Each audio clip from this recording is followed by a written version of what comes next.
A manhunt is ongoing right now for an escaped prisoner in Arenac County. That's just one of the top stories headlining our homepage, NBC25 and this is our daily webcast for Tuesday, May 22nd.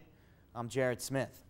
Police say Everett Robinson disarmed an Arenac County Sheriff's deputy while being transported from Standish for a home invasion hearing. He fled the transport car around 10:30 on Monday morning. Sheriff's deputies found the car on M55 near I-75 a short time later. He's described as 5 feet 10 inches tall and weighs approximately 220 pounds. He was last seen wearing an orange prison jumpsuit. Anyone with more information is asked to contact authorities immediately. Bus riders in Genesee County can expect a brand new hydrogen bus that will hit the roadways next week, but you better keep your eyes peeled because you won't be able to hear it. The ultra-quiet zero-emission fuel cell-powered vehicle begins its unprecedented service on May 29th. We got an exclusive look this morning on NBC25 today. You can check out the photos right there. Customers will be charged $1 to ride the bus, which is the first of its kind not only in mid-Michigan but also in the entire Midwest. The bus will be housed at the MTA Service Center in Grand Blanc Township, where an alternative fueling station has been set up. MTA's general manager Ed Benning told NBC25 that the vehicle emits only water vapor and the liquid ejected from the tailpipe is sterile enough to make your morning coffee with. The bus can drive at approximately 250 miles before needing a fill-up.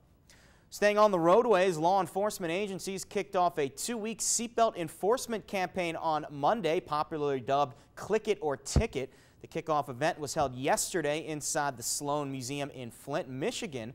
Had the nation's highest rate of seatbelt use in 2009. That was at 97%. That percentage has dropped to 94% over the past 2 years. Genesee County alone will have 20 enforcement zones set up all of which will be marked with large signs. If you get caught, it's a $65 ticket. Last year, 9 people died in automobile accidents over Memorial Day weekend. 3 of them were not wearing seatbelts.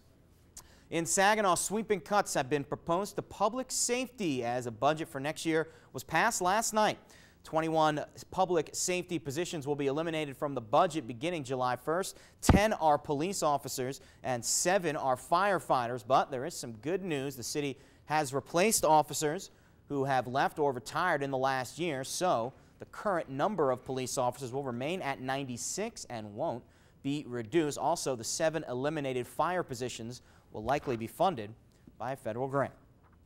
Also in Saginaw County, a 6-year-old boy was hurt in a natural gas explosion over the weekend. Authorities say the boy was putting food in a microwave inside his mobile home in Buena Vista Township when the natural gas was ignited. The boy has been transferred to a burn center in Ann Arbor. His condition is unknown.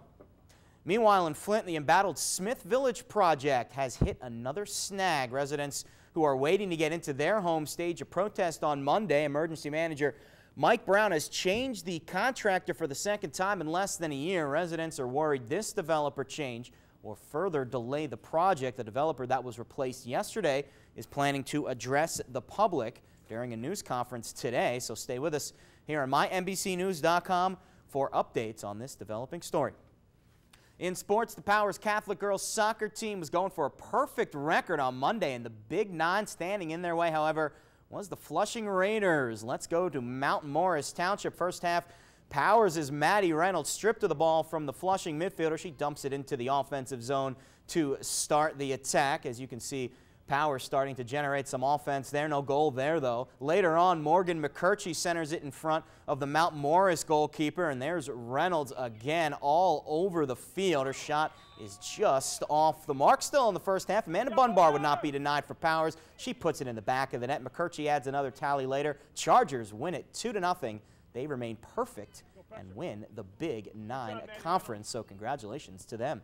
Now over to Powers girls lacrosse. First-year coach Nikki Rosel has taken her squad to the Catholic League final game, and now she is ready to take her team into the playoffs. Very fast, very good transition team.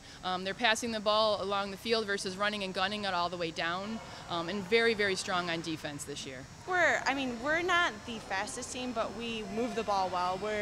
Girls lacrosse is big about finesse. We move the ball around. It's more of a skilled sport rather than like physical. And for more of the top stories today, log on to our homepage. You can see it at the monitor right here at mynbcnews.com. And don't forget, chime in on what you read by logging on to our Facebook page, NBC25 News, or you can find us on Twitter at NBC_25. Well, that's it for today's news and sports headlines here on this Tuesday. Time now to head over to the Weather Center, where Janet has a look at today's forecast. Janet?